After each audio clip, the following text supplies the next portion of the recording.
Usaid bin Hudair radhiyallahu anhu itu sahabat yang bacaan Al-Qur'annya bagus. Suatu hari beliau radhiyallahu anhu lagi baca Al-Qur'an, tiba-tiba kudanya meringkik-ringkik dan melonjak-lonjak. Maka Sayyidina Usaid bin Hudair radhiyallahu anhu melihat keluar. Begitu noleh ke atas kaget karena di atas itu ada cahaya, yang cahaya itu semakin naik tinggi terus menghilang. Halo penonton, Usaid bin Hudair merupakan salah satu sahabat Nabi yang pernah melihat penampakan objek aneh tak dikenal di langit ketika sedang membaca Al-Quran surat Al-Baqarah. Diceritakan dalam sebuah hadis, objek seperti awan itu berbentuk payung yang mengagumkan dengan kelap-kelip lampu berkilau.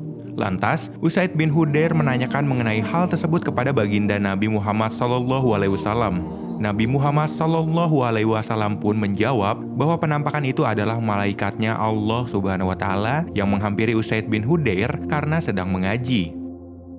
Diceritakan juga seorang bernama Ibnu Mas'ud pergi bersama Nabi Muhammad SAW ke sebuah tempat yang tinggi di daerah Mekah. Kemudian baginda Nabi membuatkan garis dengan menggunakan kakinya dan memerintahkan Ibnu Mas'ud agar tidak keluar dari garis itu. Rasulullah SAW pergi meninggalkan Ibnu Mas'ud, lalu berdiri dan mulai membaca Al-Quran.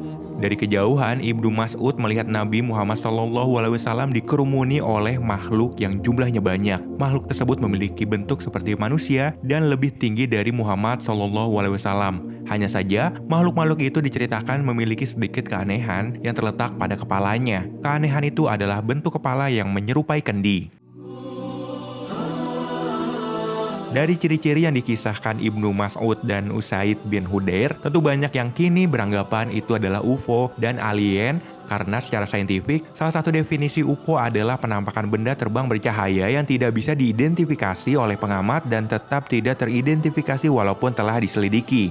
Sedangkan alien sering dipersepsikan memiliki kepala aneh yang memang seperti bentuk inti kendi yang besar di bagian atas dan mulai mengecil di bagian bawah. Cerita menakjubkan yang tercatat dalam hadis tentang objek bersinar lalu melesat ke atas langit yang dialami Usaid bin Hudair dan makhluk dengan bentuk aneh yang dialami Ibnu Mas'ud menambah catatan bahwa penampakan-penampakan yang kini dipersepsikan UFO dan alien sudah ada sejak dulu kala. Lalu sebenarnya bagaimana pendapat Islam sendiri dengan dua objek asing tersebut? Apakah Al-Quran memberikan petunjuk atas misteri yang telah membuat peneliti penasaran selama berabad-abad itu?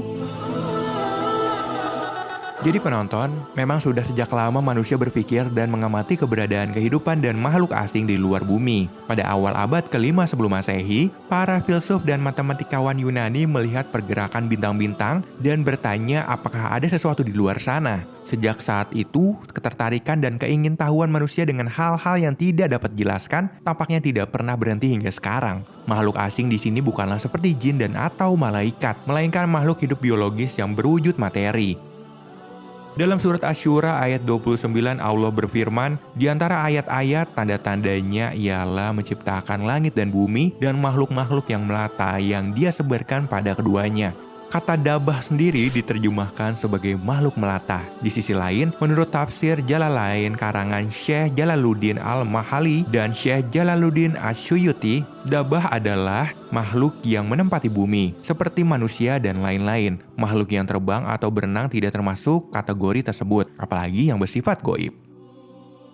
Lalu dalam surat Ar-Rahman ayat 29 Allah mengatakan, semua yang ada di langit dan bumi selalu meminta kepadanya, setiap waktu Dia dalam kesibukan. Ayat ini juga semakin memperkuat jika makhluk yang diciptakan Allah Subhanahu wa Ta'ala tidak hanya ada di bumi, melainkan ada di langit dan seisinya yang tentunya sangat luas. Selanjutnya dalam surat Ar-Ra'd ayat 15 dan surat An-Nahl ayat 49, lagi-lagi Allah Subhanahu wa Ta'ala melalui Al-Quran menyeratkan adanya makhluk ciptaannya yang bukan hanya manusia di bumi, melainkan juga mereka yang ada di langit dan di antara keduanya.